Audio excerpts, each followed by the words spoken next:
आपला न्याय मिळावा म्हणून संपावर जाण्याची भूमिका अनेकांनी स्वीकारली, परंतु या राज्याच्या इतिहासामध्ये स्वातंत्र्य मिळाल्यापासून किंवा त्याच्या पूर्वीच्या काळामध्ये शेतकऱ्याला कधी संपावर जाण्याची वेळ या ठिकाणी आली नाही।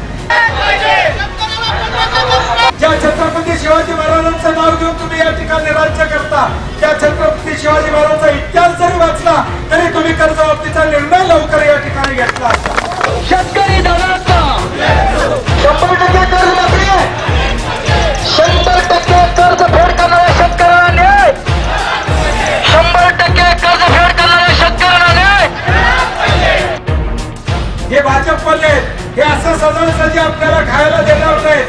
हे ताटात ठेवणार, ताटावर ताट झाकणार, जेवण वाढले म्हणणार, ताट उघडल्यावर लक्षात येणार तांदूळ आणि भाजी तशीच आहे, शिजवलेली नाही।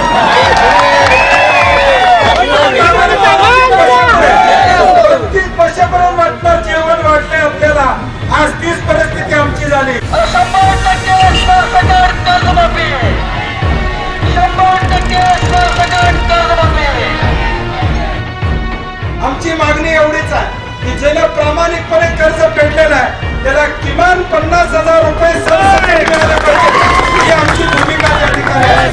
100% कर्जमाफी, 100% कर्जमाफी। कुटुंबामध्ये 8, 2 असतील, 3 असतील, त्या कुटुंबाला सगळ्यांना त्या ठिकाणी कर्जमाफीमध्ये जे त्या ठिकाणी पकडले पाहिजे ती आमची भूमिका या ठिकाणी असतात। शेतकरी बांधवांचा, शेतकरी बांधवांचा, शेतकरी राजाचा, शेतकरी दादांचा, शेतकरी बहिणींचा। 34,000 कोटी शासन भरणार नाही तर ते 4 वर्षाची मुदत घेणार आहेत बँकांना।